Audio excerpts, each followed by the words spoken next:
নমস্কার, আমি পার্থরাজ মিশ্র আপনাদের সবাইকে অ্যারাইজন অ্যাপের ক্লাসরুমে স্বাগত জানাই। আজকে কিন্তু আমি একটু প্রথা বহির্ভূত ক্লাস করব। আজকে যে ক্লাসটা আমি করব সেটা কিন্তু বিশ্ব পরিবেশ দিবস নিয়ে। এটা যে কোনো স্তরের মানুষের ক্ষেত্রে অত্যন্ত গুরুত্বপূর্ণ একটি বিষয়। আপনারা সবাই জানেন আজ 5ই জুন বিশ্ব পরিবেশ দিবস। এই বিশ্ব পরিবেশ দিবসের প্রাক্কালে আমি পার্থরাজ মিশ্র অ্যারাইজ অ্যান্ড অ্যাওয়েকের ক্লাসরুমে বিশ্ব পরিবেশ দিবস সম্পর্কে সংক্ষেপে কিছু কথা আপনাদের সামনে উপস্থাপন করব। আমার স্নেহের ছাত্রছাত্রীরা, তোমরাও কিন্তু ক্লাসটা মন দিয়ে দেখবে। এই বিশ্ব পরিবেশ দিবস শুধুমাত্র পড়াশোনার জন্য, শুধুমাত্র জ্ঞান অর্জনের জন্য আমাদের কাছে ইম্পর্টেন্ট নয়। এই দিনটা অ্যাকচুয়ালি আমাদের গোটা পৃথিবীর প্রত্যেকটি মানুষের জন্য অত্যন্ত গুরুত্বপূর্ণ একটি দিন। প্রথমেই একটু বলে নেওয়া দরকার যে আমরা এই যে নির্দিষ্ট কতগুলো দিনকে পালন করি সেটা কিন্তু প্রতীক, অর্থাৎ বছরের মধ্যে একটি মাত্র ডেটকে আমরা প্রতীকী দিবস হিসেবে পালন করি। কিন্তু আমাদের মনে রাখতে হবে যে দিনগুলো আমাদের কাছে অত্যন্ত ইম্পর্ট্যান্ট সেটা কিন্তু আমাদের এমনভাবে মনের মণিকোঠায় স্থান দিতে হবে যাতে করে সারা বছর ধরে আমরা এই দিনটাকে বাস্তবে আমাদের জীবনের প্রয়োগের ক্ষেত্রে কাজে লাগিয়ে ওই দিনটার গুরুত্বকে উপলব্ধি, অনুধাবন এবং প্রয়োগ করতে পারি।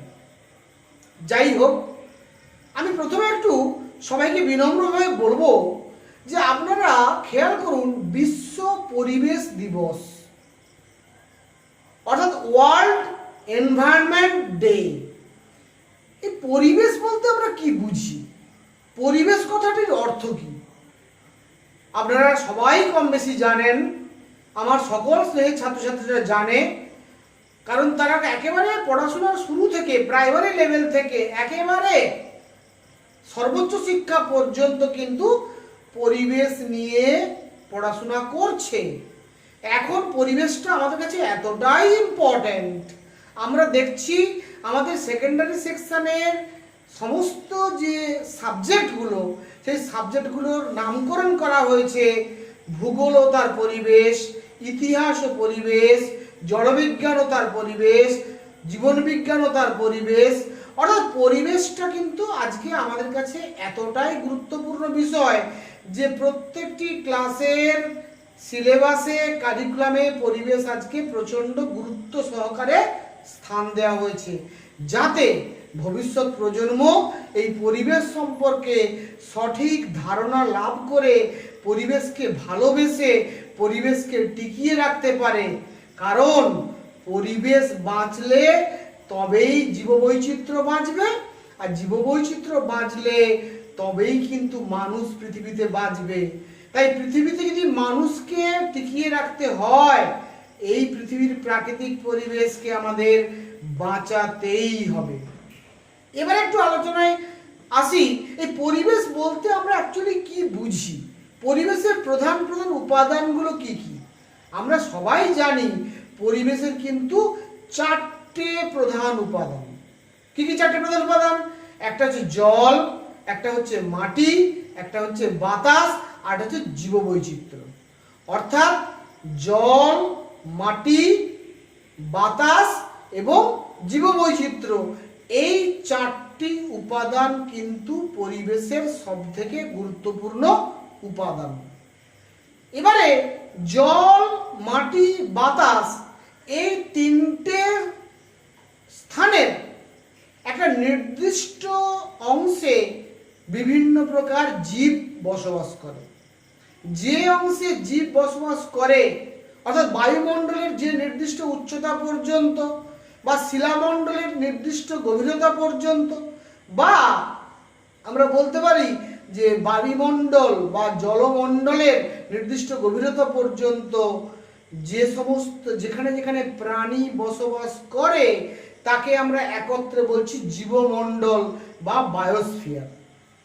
এই জীবমণ্ডলের মধ্যে অসংখ্য প্রজাতির উদ্ভিদ এবং অসংখ্য প্রজাতির প্রাণী বসবাস করছে এবং তাদের মধ্যে কিন্তু একটা আন্তঃসম্পর্ক আছে। এই আন্তঃসম্পর্কটা ভেঙে পড়লে আমাদের কিন্তু সমূহ বিপদ। এই বিপদটা সম্পর্কে আমাদের জানার জন্য, আগামী ভবিষ্যতের বিপদ সম্পর্কে আমাদের বোঝার জন্য, এই বিপদটাকে অনুধাবন এবং উপলব্ধি করার জন্য এই দিনটাকে আমরা বিশেষভাবে পালন করছি একটা নির্দিষ্ট তারিখ হিসাবে, সেটা হচ্ছে 5ই জুন। কিন্তু মনে রাখতে হবে, শুধুমাত্র 5ই জুন আমরা পরিবেশ দিবস পালন করলাম, আমরা হোয়াটসঅ্যাপে বিভিন্ন জায়গায় মেসেজ পাঠালাম আমাদের বন্ধু বান্ধবদের, আমরা ফেসবুকে বিভিন্ন লেখালেখি করলাম, আমরা বিভিন্ন ছবি পাঠালাম, এটা করলে কিন্তু হবে না। আমাদের কিন্তু বিষয়টাকে উপলব্ধি করে এই পৃথিবীর প্রাকৃতিক পরিবেশকে বাঁচানোর জন্য হাতে কলমে কাজ করতে হবে, সারা বছর ধরে পৃথিবীকে ভালোবেসে, পরিবেশকে ভালোবেসে। আরেকটা কথা এখানে আমি একটু বলে নিতে চাই, সেটা হচ্ছে যে পরিবেশ, যার প্রধান 4টি উপাদান বললাম, জল, মাটি, বাতাস এবং জীববৈচিত্র্য বা জীবমণ্ডল, এই প্রাকৃতিক পরিবেশ ছাড়াও আরেকটি পরিবেশ আছে, সেটা অত্যন্ত গুরুত্বপূর্ণ, সেটা হচ্ছে সাংস্কৃতিক পরিবেশ। এই সাংস্কৃতিক পরিবেশটারও গুরুত্ব কিন্তু কোনো অংশে কম নয়। তাহলে একদিকে প্রাকৃতিক পরিবেশকে আমাদের টিকিয়ে রাখতে হবে, অপরদিকে আমাদের একটা সুন্দর সাংস্কৃতিক পরিবেশ গোটা পৃথিবীতে তৈরি করতে হবে, তবে কিন্তু আমরা পৃথিবীকে রক্ষা করতে পারবো এবং মানুষকে রক্ষা করতে পারবো। যদি আমরা প্রাকৃতিক পরিবেশকে বিনষ্ট করি, পাশাপাশি সাংস্কৃতিক পরিবেশের অবনমন ঘটে, তাহলে কিন্তু আমরা ক্রমশ খাদের দিকে তলিয়ে যাব, আমাদের মানব সভ্যতার অবনমন ঘটবে এবং এই অবনমন ঘটতে ঘটতে কিন্তু আমরা বিলুপ্তির পথে এগিয়ে যাব, এ বিষয়ে কোনো সন্দেহ নেই।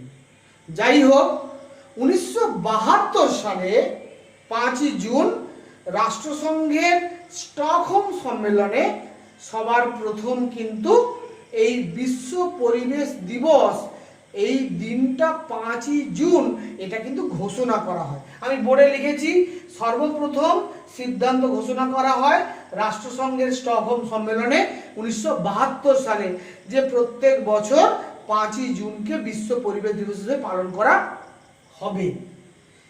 এই বিশ্ব পরিবেশ দিবস পালন শুরু করা হয় এক বছর বাদে 1974 সালের 5ই জুন সবার প্রথম কিন্তু বিশ্ব পরিবেশ দিবস পালন শুরু হয়।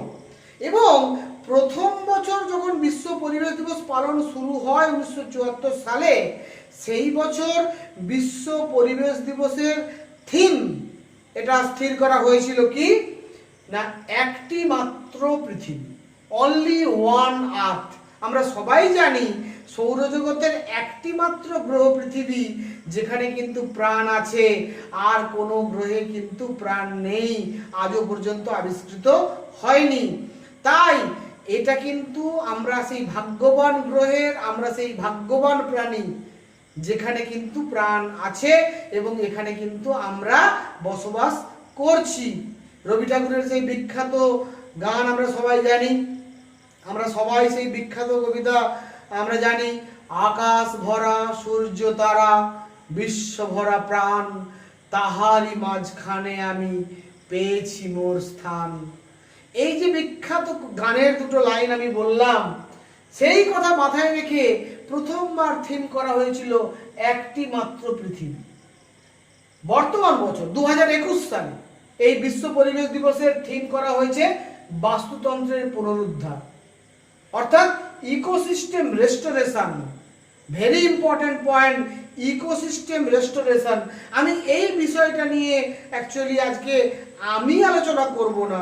আমি আজকে আনন্দবাজার পত্রিকা এবং বর্তমান পত্রিকায় দুজন বিখ্যাত ব্যক্তি, দুজন পরিবেশ বিশেষজ্ঞ, তারা কিন্তু দুটো লেখা লিখেছেন। সেই দুটো লেখা কিন্তু আজকে আমি এই ক্লাসে উপস্থাপন করব, পাঠ করে শোনাবো, যাতে করে খবরের কাগজটা পুরনো হয়ে যাওয়ার সঙ্গে সঙ্গে ওই লেখাগুলো পুরনো না হয়ে যায়, লেখাগুলো যাতে আগামী প্রজন্মের জন্য, আগামী ছাত্র সমাজের জন্য, সমস্ত সমাজের সমস্ত স্তরের মানুষের জন্য এই লেখাটাকে বাঁচিয়ে রাখার স্বার্থে আমি কিন্তু আমার যা বক্তব্য সেটা বলে নিলাম। এবারে কিন্তু আমি আজকের আনন্দবাজার এবং বর্তমান পত্রিকার যে দুটো বিখ্যাত লেখা বেরিয়েছে সেই লেখাটা পাঠ করে শোনাবো, যেটা কিন্তু ছাত্রদের প্রচণ্ড কাজে লাগবে, সকলের প্রচণ্ড কাজে লাগবে, এটা আমি দৃপ্ত কণ্ঠে বলতে পারি। আলোচনা শুরুতে বলবো কবিগুরুর সেই অমোঘ বাণী, সভ্যতার প্রতি কবিতায় তিনি যে কথা বলেছিলেন, দাও ফিরে সে অরণ্য, লও এ নগর, লও যত লৌহ লষ্ট্র কাষ্ঠ ও প্রস্তর, হে মানব সভ্যতা, হে নিষ্ঠুর সর্বগ্রাসী, দাও সেই তপবন পুণ্যচ্ছায়া রাশি। সভ্যতার প্রতি কবিতায় কবিগুরুর সেই অমোঘ বাণী আজকে কিন্তু আমরা এত বছর পরে দেখছি কতখানি সত্য। তিনি কত বড় দূরদৃষ্টি সম্পন্ন মানুষ ছিলেন, তার সেই লেখায় আজ থেকে 100 বছরেরও বেশি আগে তিনি যেটা উল্লেখ করেছেন সেটা আজকে আমাদের কাছে কতখানি সত্য সেটা নিশ্চয়ই আমরা সবাই হাড়ে হাড়ে উপলব্ধি করতে পারছি। যাই হোক, কবিগুরুর সেই কথা মাথায় রেখে আমি কিন্তু এবারে মূল পাঠ শুরু করছি। আজকের আনন্দবাজার পত্রিকাতে ডক্টর কল্যাণ রুদ্র, যিনি আমাদের পশ্চিমবঙ্গ দূষণ নিয়ন্ত্রণ পর্ষদের অন্যতম চেয়ারম্যান আমরা বলতে পারি, সভাপতি আমরা বলতে পারি, তিনি লিখেছেন, পৃথিবী থেকে উদ্বেগজনক হারে কমছে জীববৈচিত্র্য। আসলে এটা আমরা মৃত্যুকে ঘরে ডেকে আনছি, আমরা মৃত্যুকে ঘরে ডেকে আনছি বলছেন কে? ডক্টর কল্যাণ রুদ্র। ঘরে ডেকে আনা মৃত্যু। আজ বিশ্ব পরিবেশ দিবস। প্রতি বছর 150টি দেশে পরিবেশ প্রেমীরা পালন করেন এই দিনটি। ইউনাইটেড নেশনস এনভায়রনমেন্ট প্রোগ্রাম এবছর থিম হিসাবে বেছেছে বাস্তুতন্ত্রের পুনরুদ্ধার। বাস্তুতন্ত্রের মূল 4টি উপাদান: বায়ু, জল, মাটি এবং জীববৈচিত্র্য। বিজ্ঞানীরা অনেক দিন ধরেই বলেছেন এই উপাদানগুলির গুণগত মান হারাচ্ছে।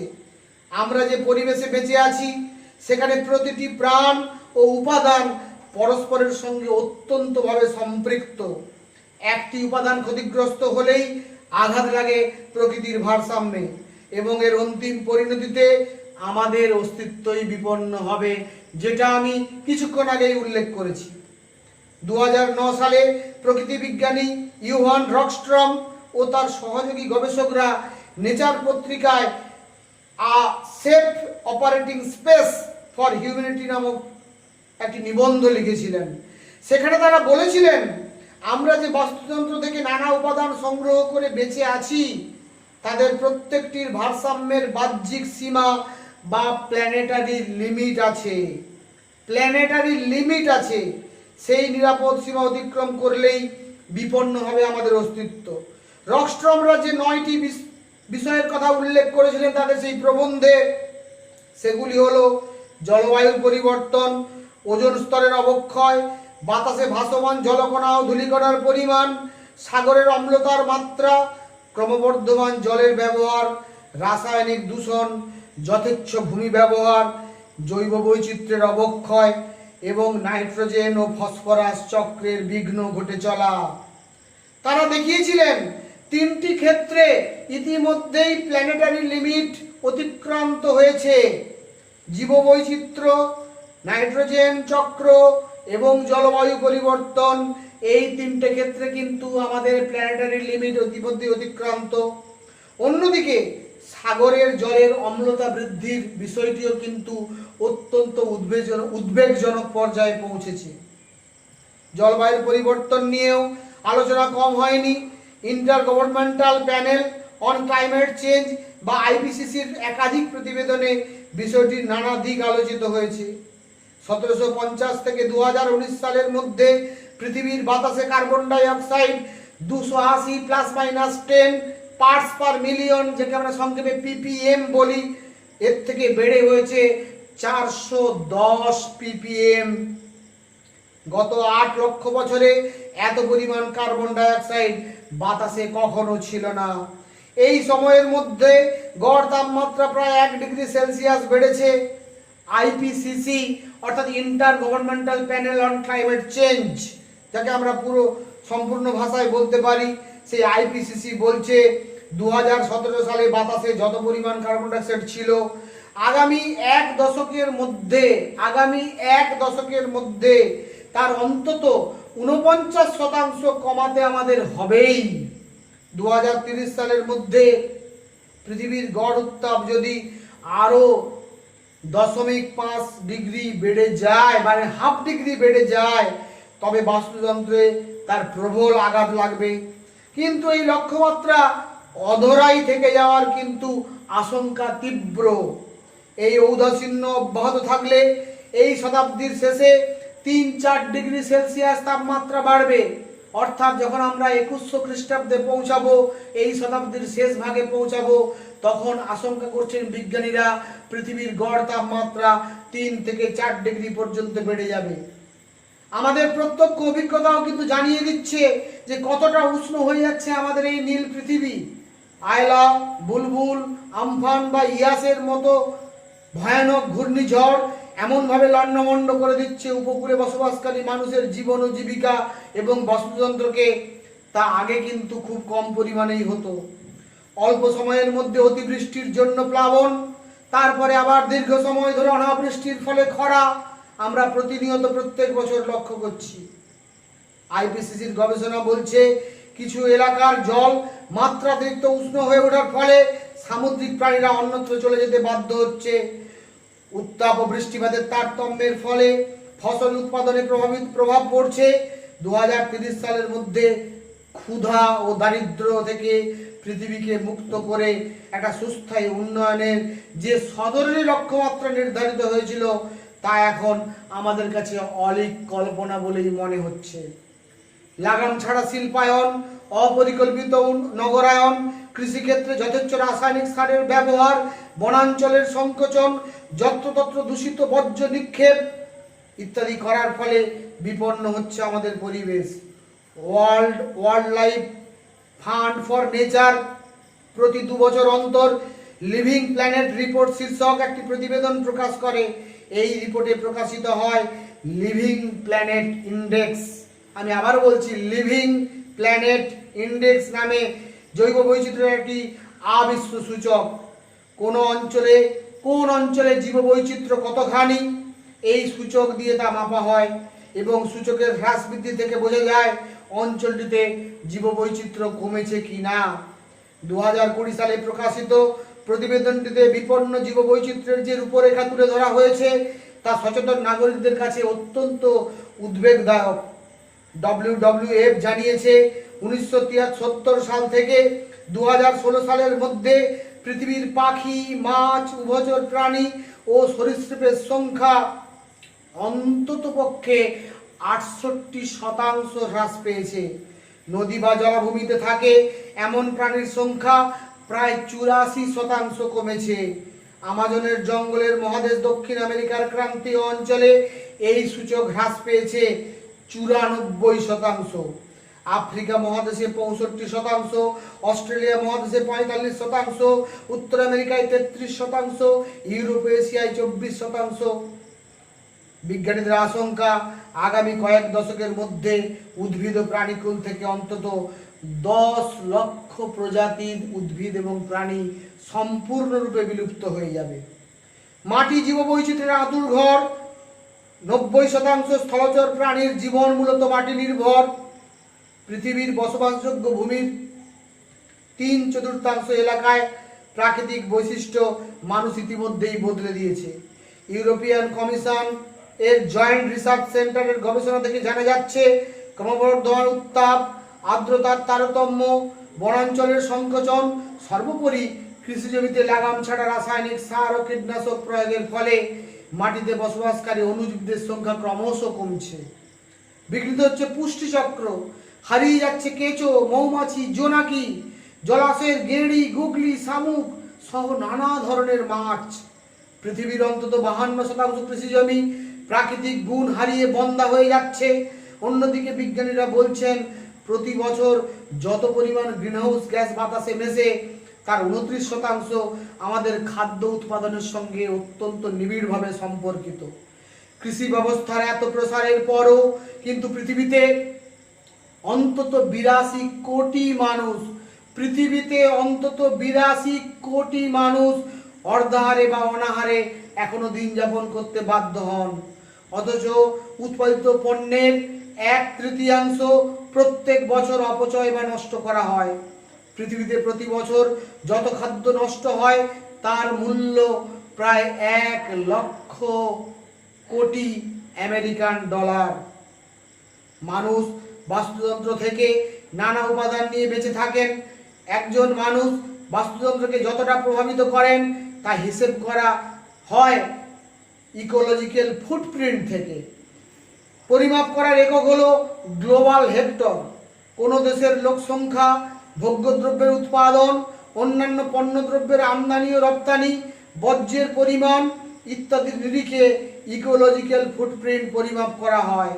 বিজ্ঞানীরা বলেছেন একজন মানুষের ইকোলজিক্যাল ফুটপ্রিন্ট 1.7 গ্লোবাল হেক্টরের মধ্যে থাকলে পৃথিবী তার প্রাকৃতিক ভারসাম্যের ক্ষতি নিজেই সংশোধন করে নিতে পারে।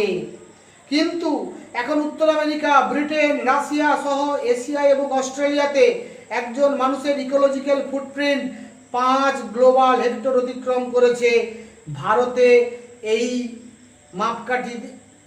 ভারতবর্ষ এখন এই মাপকাঠিতে 1.6 গ্লোবাল হেক্টরে অবস্থান করছে। বর্তমান পৃথিবীতে জনপ্রতি ইকোলজিক্যাল ফুটপ্রিন্ট 2.8 গ্লোবাল হেক্টর, অর্থাৎ আমরা প্রাকৃতিক ভারসাম্যের সীমা বা বায়ো ক্যাপাসিটি অতিক্রম করে কোনো মতে বেঁচে আছি। ফলে প্রতিদিন সংকুচিত হচ্ছে পৃথিবীর স্থায়ী আমানত বা ন্যাচারাল ক্যাপিটাল স্টক। আমাদের বেঁচে থাকার জন্য প্রয়োজনীয় ক্ষয়িষ্ণু উপাদানগুলি হলো ভূগর্ভের জলভাণ্ডার, বহমান নদী, হিমবাহ, মাটি, বায়ু, বনাঞ্চল, জীববৈচিত্র্য ইত্যাদি। কিন্তু প্রশ্ন হলো এভাবে আর কতদিন? এই অতিমারী বিজ্ঞানের অগ্রগতির অহংকার ধূলিসাৎ করে দিয়েছে। জীবনদায়ী গঙ্গা এখন আমরা দেখছি সব বাহিনী। মানুষ অক্সিজেনের সন্ধানে হন্য হয়ে ঘুরছে। আমরা দেখছি কোভিড-19 অতিমারীর প্রভাবে আজকে গোটা পৃথিবী বিপর্যস্ত। আজকে এই কোভিড-19 অতিমারীর মতো অতিমারী কেন পৃথিবীতে আসছে? যত আমরা জীববৈচিত্র্যকে ধ্বংস করব, যত আমাদের সঙ্গে বন্য জীবজন্তু দূরত্ব কমবে, যত আমরা বেশি বেশি করে বন্য জীবজন্তুকে হত্যা করে তাদের মাংস ভক্ষণ করব, তত বেশি করে কিন্তু ওই সমস্ত বন্য জীবজন্তুর দেহে বসবাসকারী যেগুলো নিরীহ ভাইরাস, সেই ভাইরাসগুলো মানুষের দেহে আসার সুযোগ পাবে।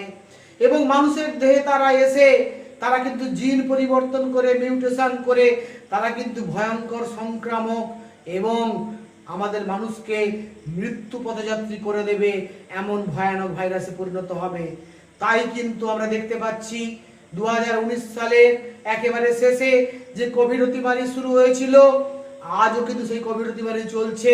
গোটা পৃথিবীতে কোটি কোটি মানুষ আক্রান্ত হয়েছেন, লক্ষ লক্ষ মানুষের মৃত্যু হয়েছে। ভারতবর্ষের মতো জনবহুল দেশে এই অবস্থা আরো ভয়ানক। একদিকে ভারতবর্ষের বিপুল জনসংখ্যা, অপরদিকে ভারতবর্ষের স্বাস্থ্যক্ষেত্রে অত্যন্ত কম পরিমাণে সরকারের ব্যয় বহন করার প্রবণতা, সমস্ত স্বাস্থ্য ব্যবস্থাকে প্রাইভেট করে দেওয়ার মানসিকতা।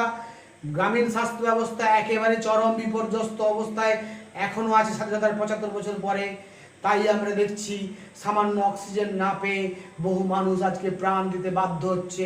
এই কোভিড-19 বা SARS-CoV-2 নামক অতিমারীর কবলে পড়ে আজকে কিন্তু শুধু পৃথিবী নয়, ভারতবর্ষ একবারে ভয়ানকভাবে বিপর্যস্ত। ভারতবর্ষ যেহেতু জনবহুল দেশ, আমাদের কিন্তু আরো বেশি সাবধান হতে হবে, আরো বেশি সচেতন হতে হবে। একদিকে অতিমারীর প্রভাবে জীবন নিয়ে টানাটানি, অপরদিকে অতিমারীকে কন্ট্রোল করার জন্য যে লকডাউন, তার ফলে জীবিকা নিয়ে টানাটানি। এই জীবন জীবিকার লড়াইয়ের মাঝখানের প্যাচে পড়ে মানুষ কিন্তু আজকে বিপর্যস্ত। তাই সকলের কাছে আরেকবার বিনম্র প্রার্থনা করব, আপনারা পরিবেশ বিষয়টাকে অত্যন্ত গুরুত্ব দিয়ে উপলব্ধি করুন, পরিবেশকে ভালোবাসুন, নাহলে কিন্তু আমাদের বাঁচার কোনো রাস্তা থাকবে না। এবারে আমি আপনাদের সামনে উপস্থাপন করব আজকের বর্তমান পত্রিকায় 2021 সালের 5ই জুন বিশ্ব পরিবেশ দিবস উপলক্ষে আরেকজন পরিবেশ বিজ্ঞানী, পরিবেশ বিশেষজ্ঞ মিস্টার মৃন্ময় চন্দ্র তিনি যা লিখেছেন সেটা আপনাদের কাছে আমি পাঠ করে উপস্থাপন করার চেষ্টা করছি। তিনি লিখেছেন, কেন আজ ধ্বংসের মুখোমুখি দীঘা উপকূল। আমরা দেখলাম কয়েকদিন আগে 26শে মে কিভাবে ইয়াস নামক ঘূর্ণিঝড়ের প্রভাবে উড়িষ্যা এবং পশ্চিমবঙ্গের উপকূল তছনছ হয়ে গেছে। একদিকে পূর্ণিমার ভরা কটাল, অপরদিকে তীব্র ইয়াস ঝড়, দুয়ের কবলে পড়ে যে ব্যাপক জলোচ্ছ্বাস, তার প্রভাবে কিন্তু আমরা দেখছি আমাদের পশ্চিমবঙ্গের দীঘার উপকূলবর্তী এলাকা, দীঘা, শঙ্করপুর, মন্দারমণি, তাজপুর সহ খেজুরি, নন্দীগ্রাম, হলদিয়া পর্যন্ত বিস্তীর্ণ সুন্দরবন অঞ্চল, দক্ষিণ চব্বিশ পরগনা, উত্তর চব্বিশ পরগনা একেবারে উপকূল অঞ্চল তছনছ হয়ে গেছে। তছনছ হয়ে গেছে সাগর দ্বীপ, ঘোড়ামারা দ্বীপ, আমরা দেখছি কৌশানী দ্বীপ, মৌসুনী দ্বীপ সব কিন্তু আজকে তছনছ। তাই তিনি লিখছেন, কেন আজ ধ্বংসের মুখোমুখি দীঘা উপকূল। তিনি যা লিখেছেন আমি তাই পাঠ করছি। দীঘার পূর্ব পরিচিতি ছিল বীরকুল নামে। 1780 সালে দীঘার সৌন্দর্যে মুগ্ধ ওয়ারেন হেস্টিংস তার স্ত্রীকে লেখা চিঠিতে পূবের এই ব্রাইটন বলে দীঘাকে উল্লেখ করেছিলেন। ব্রিটিশ পর্যটক জন ফ্রাঙ্ক স্মিথ 1923 সালে দীঘার সৌন্দর্যে মোহিত হয়ে প্রথম বিশ্ববাসীর কাছে মেলে ধরলেন তার ভুবনমোহিনী ঐশ্বর্যকে। যশের দাপটে খণ্ডহর দীঘার সেই গরিমা কিন্তু আজ অস্তাচলগামী। পর্যটকদের সীমাহীন অজ্ঞতা, উচ্ছৃঙ্খলতা এবং স্বেচ্ছাচারে সৈকত সুন্দরীর প্রাণবায়ু আজ নিঃশেষিত। পূর্বতন বামফ্রন্ট সরকারের সমুদ্রের প্রলয়ঙ্কর আগ্রাসনকে হাস্যকর অবৈজ্ঞানিক পদ্ধতিতে পাঁচিল তুলে বেড়ি পরানোর চেষ্টা করা হয়েছিল। ক্রন্দসী শিকল পরা দীঘা আজ মুমূর্ষু। ইট, কাঠ, বালি, কংক্রিটের ধ্বংসস্তূপের সর্বহারা দীঘা আজকে। 2013 সালের 25শে ডিসেম্বর দীঘার অমরাবতী পার্কে একদিনে হাজির হয়েছিলেন 48,000 পর্যটক। পর্যটন দপ্তরের 2010 সালের হিসাব বলছে সে বছর 25,47,017 জন পর্যটকের পা পড়েছিল দীঘাতে। উত্তরোত্তর সে সংখ্যা বেড়েছে। বন ও পরিবেশ দপ্তরের নথিতে স্পষ্ট, পুরনো ও নতুন দীঘার শুধু নয়, শঙ্করপুর, তাজপুর, মন্দারমণি সহ দীঘার বিস্তীর্ণ উপকূল অঞ্চলে বহু হোটেল, পার্ক, হাসপাতাল, বাণিজ্য কেন্দ্র, কোস্টাল রেগুলেশন জোন বা CRZ2 এবং CRZ3 তার যে বিধিনিষেধ আছে সেই বিধিনিষেধকে উপেক্ষা করেই নির্মাণ হয়েছে। উপকূলীয় আইনকে কাঁচকলা দেখিয়ে চলেছে যাবতীয় বেআইনি নির্মাণ। সমুদ্র সৈকতেই বালি খাদান তৈরি করা হয়েছে। বালুকা বেলায় নিত্য নৈমিত্তিক গজিয়ে উঠছে নতুন নতুন হোটেল। 15 এপ্রিল থেকে 14 জুন সমুদ্রে মাছেদের ডিম পাড়ার সময়। যন্ত্রচালিত ট্রলারে ওই সময় মাছ ধরা নিষিদ্ধ। দাদন পাত্রবাড়ের মাছ মারা নিমাইদার সেখানকার মানুষেরা সেই সময় সমুদ্রে যান না। মে জুনের যে কোনো সময় দাদন পাত্রবাড়ের সমুদ্র সৈকতে দেখা মিলবে অজস্র ছোট ছোট ডিঙি নৌকার। মাছ ধরে ফিরে আসছেন খেপ খাটা হতদরিদ্র কিছু জেলে সম্প্রদায়ের মানুষ।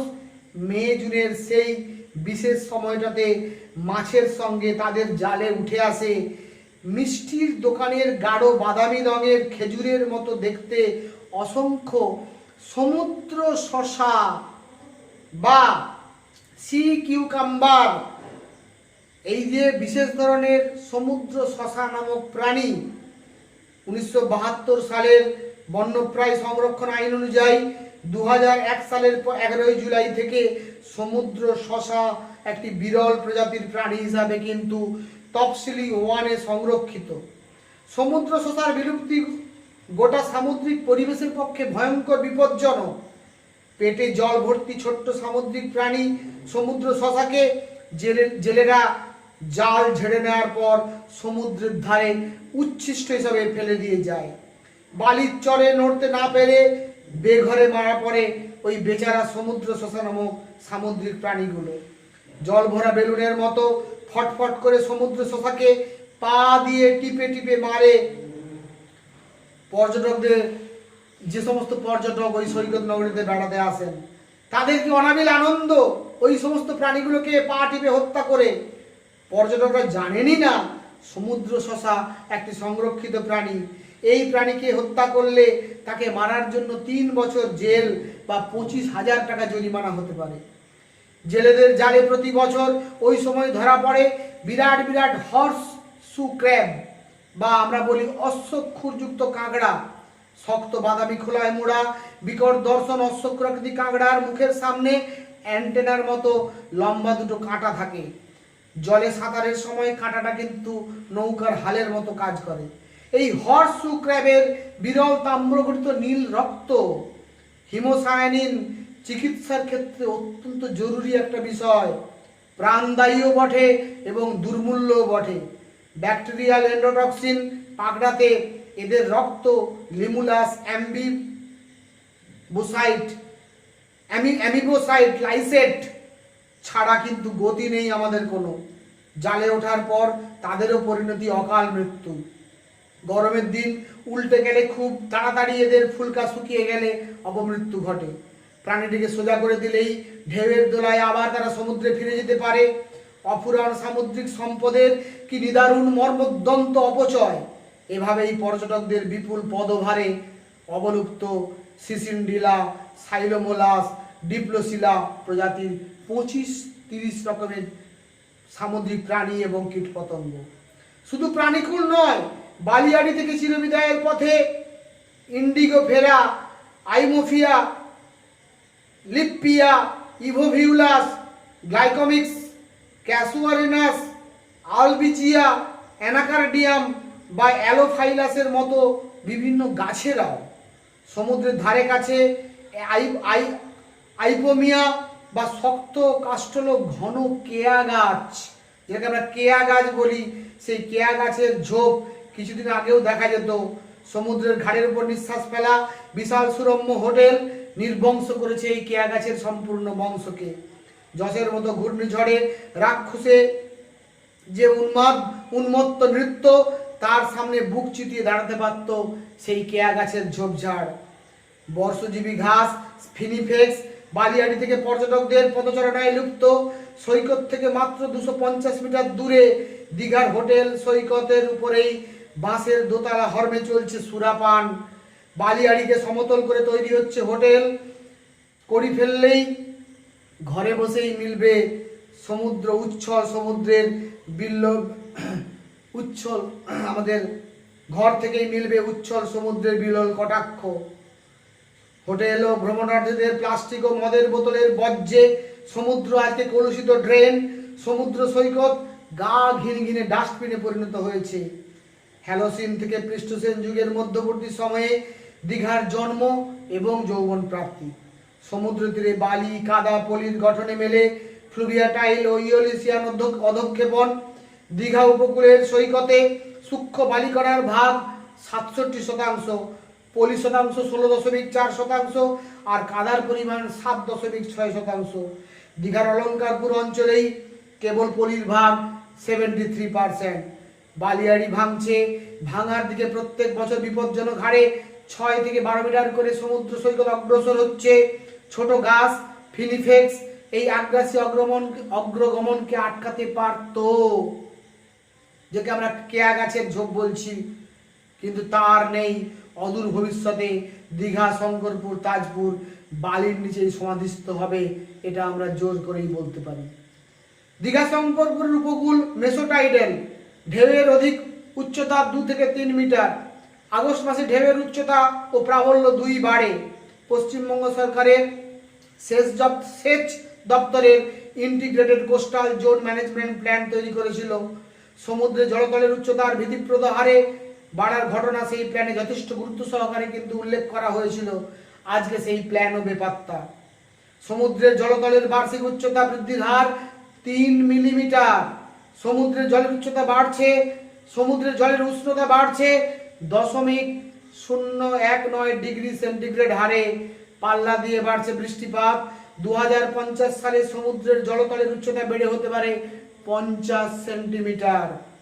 ভারতে গত 120 বছরে সাইক্লোনিক অ্যাক্টিভিটি বৃদ্ধি পেয়েছে 26%। বারে বারে সিডার, নার্কিস, বিজলি, আওলা, হুদহুদ, লাইলা, উমফুন, জসের মতো বঙ্গোপসাগর জাত অতি প্রবল ঘূর্ণিঝড় বিধ্বস্ত পশ্চিমবঙ্গ বা ভারতবর্ষকে বিধ্বস্ত করেছে বারবার। 1978 থেকে 2013 সালের মধ্যে 2018 সালে এই প্রবল এই ঘূর্ণিঝড় আমাদের দেশে আছড়ে পড়েছিল প্রায় 7টি ঘূর্ণিঝড়। একটি জসের লেজের ঝাপটেই মানচিত্র থেকে চিরতরে মুছে যেতে পারে দীঘার উপকূল। সমুদ্রের ভাঙন হার অকল্পনীয়। দীঘায় ভাঙার দিকে ডাঙার দিকে এগিয়ে আসছে সমুদ্র। হারিয়ে যাচ্ছে সৈকতের স্বাভাবিক স্থিতিস্থাপকতা, পাল্টে যাচ্ছে ঢেউ ভাঙার রসায়ন। প্রাণঘাতী দুর্ঘটনা দীঘার সৈকতে নিত্য নৈমিত্তিক ঘটনা। দীঘা উপকূলীয় অঞ্চলের 13 কিলোমিটার বিস্তৃত 9টা মৌজা থেকে লোকজন ভয়ে পালিয়ে যেতে শুরু করেছেন। দীঘার হোটেল রিসর্টের সুরক্ষার সরকারি তরফে 4 কিলোমিটার ব্যাপী সমুদ্রের পাড় বাঁধানো হলো। চূড়ান্ত অবৈজ্ঞানিক সমুদ্র পাকা নির্মাণের পর দেখা গেল বালিয়াড়ির বিস্তার আরও বেড়ে গেছে। এখন বছরে 16 থেকে 18 মিটার করে বালিয়াড়ি ক্রমশ সমুদ্র আগ্রাসী ভূমিকায় বালিয়াড়িকে দখল করে স্থলভাগের দিকে এগিয়ে আসছে। 1980-তে বালিয়াড়ি 11 মিটারের বেশি ভাঙার দিকে পা বাড়ায়নি। এখন আমরা দেখতে পাচ্ছি বালিয়াড়ি প্রায় 16 থেকে 17 মিটার করে এগোচ্ছে। বোল্ডার ফেলে বৃথা চেষ্টা করা হচ্ছে সমুদ্রের ঢেউ নিয়ন্ত্রণে। প্রচুর ছিদ্রযুক্ত ল্যাটেরাইটিস, চারোনাইটিস বা অ্যাম্ফিবোলাইটস বোল্ডারের ধাক্কা খাওয়ার পর ভীম প্রলয়ের ঢেউ অন্তর্মুখী স্রোতের টুকরো করে ভেঙে ফেলেছে বোল্ডারকে। সেই বোল্ডার সৈকত থেকে গড়াতে গড়াতে পাড়ি জমাচ্ছে সমুদ্রে। ভাঙা বোল্ডারের তলায় চাপা পড়ে বিলুপ্ত হচ্ছে সৈকতের দ্বাররক্ষী সামুদ্রিক গেঁড়ি, গুগলি, ঝিনুক জাতীয় প্রাণীরা। বেলাভূমিতে প্রমোদ ভ্রমণে মানুষের চোখের সামনে দিবারাত্র চলছে বাইক এবং 4 চাকা, মোটরচালিত বিশাল বিশাল বিপুলাকায় ট্রাক্টর। সৈকতের ভাঙন যেমন তাতে বাড়ছে, তেমনি ট্রাক্টর পৃষ্ঠ হয়ে লাল কাঁকড়া কুঞ্চে অবলুপ্তির প্রহর। বালিয়াড়ির ধারে বিশাল গর্ত করে বসানো হচ্ছে গভীর নলকূপ। সমুদ্রের নোনা জলকে নির্বোধের মতো ঘরের উঠোন ডেকে আনা হচ্ছে। এক ফসলা কৃষি জমি বালিয়াড়ির তলায় ঢাকা পড়ে যাচ্ছে। তারপর পানীয় জল লবণাক্ত হতে থাকলে তা তো সোনায় সোহাগা হয়ে যাবে। অচিরে এই পাত্তাড়ি গোটাতে বাধ্য হবে মনুষ্য প্রজাতি। বালিয়াড়ি ধ্বংস করে উপকূল আইনকে বৃদ্ধাঙ্গুষ্ঠ দেখিয়ে হোটেল নির্মাণ করে ধারণ ক্ষমতার বেশি পর্যটককে আমন্ত্রণ জানিয়ে ডেকে এনে সমুদ্রের জীবকুল সম্পর্কে পর্যটকদের সীমাহীন অজ্ঞতা এবং উদাসীনতা, নির্বিচারে বৃক্ষ নিধন কেবলমাত্র সমুদ্রকেই আগ্রাসী করে তুলছে না, বাড়াচ্ছে সাইক্লোনের বিপর্যয়ের সম্ভাবনাও। প্রকৃতি যে কোনো সময় টোকা মেরে দীঘাকে মানচিত্র থেকে সম্পূর্ণরূপে মুছে দিতে পারে। তাই আমরা নিশ্চয়ই বুঝতেই পাচ্ছি, যদি আজকে শুধুমাত্র দীঘা নয়, আমাদের বঙ্গোপসাগরের যে পূর্ব উপকূলবর্তী বিস্তীর্ণ ঘূর্ণিঝড় প্রবণ অঞ্চল, সেই ঘূর্ণিঝড় প্রবণ অঞ্চলকে যদি আমাদের প্রকৃতির করাল গ্রাস থেকে বাঁচাতে হয়, একমাত্র রাস্তা মানুষের সচেতনতা, একমাত্র রাস্তা মানুষের প্রকৃতি প্রেম, প্রকৃতির প্রতি ভালোবাসা। পার্বত্য অঞ্চলে ধস, পার্বত্য অঞ্চলে হিমালয় সম্প্রপাত, অরণ্য অঞ্চলে দাবানল, আমাদের ক্রান্তীয় অঞ্চলে একদিকে ঘূর্ণিঝড়, অপরদিকে বন্যা এবং খরার মতো ভয়ানক সমস্ত প্রাকৃতিক দুর্যোগ সব দিক দিয়ে আষ্টে পৃষ্ঠে আমাদের মানব সভ্যতাকে জর্জরিত করছে। প্রচুর মানুষ ক্রমশ দরিদ্র থেকে আরো দরিদ্রতম হয়ে যাচ্ছেন। বহু মানুষ ক্ষুধার জ্বালায় দারিদ্র্য সীমার নিচে চলে যাচ্ছেন। এগুলো কিন্তু প্রতিনিয়ত ঘটে চলেছে। তাই আমি শেষ করব আজকের আলোচনা কবি সুকান্ত ভট্টাচার্যের বিখ্যাত সেই উক্তি, বিখ্যাত সেই কবিতা ছাড়পত্র কবিতার সেই যে শেষ দুটো লাইন, সেখানে কবি বলছেন আমাদেরকে অঙ্গীকার করতে হবে। কি সেই অঙ্গীকার? এ বিশ্বকে শিশুর বাসযোগ্য করে যাব আমি, নবজাতকের কাছে এ আমার দৃঢ় অঙ্গীকার। যদি আমরা আমাদের পরবর্তী প্রজন্ম, আমাদের নবজাতকদের কাছে আমরা এই অঙ্গীকার না করতে পারি, যে এ বিশ্বকে আমরা শিশুর বাসযোগ্য করে যাব, এই অঙ্গীকার যদি আমরা না করি এবং তার জন্য প্রয়োজনীয় পদক্ষেপ যদি আমরা না গ্রহণ করি, তাহলে অচিরেই আমাদের মানব সভ্যতা বিলুপ্ত হয়ে যাবে, এটা নিয়ে কোনো সন্দেহ নেই। তাই আজকে বিশ্ব পরিবেশ দিবসের প্রাককালে সকলের কাছে আরও একবার বিনম্র প্রার্থনা, আপনারা পরিবেশকে ভালোবাসুন, পৃথিবীর প্রাকৃতিক পরিবেশ, সাংস্কৃতিক পরিবেশকে রক্ষা করুন, যাতে পৃথিবী থাকলে আমরাও পৃথিবীতে টিকে থাকতে পারি। এই কয়েকটি কথা বলে সবাইকে যথাযোগ্য স্থানে সম্মান, শ্রদ্ধা, শুভেচ্ছা, অভিনন্দন, ভালোবাসা জানিয়ে আজকের ক্লাস এখানেই শেষ করছি। Thank you very much.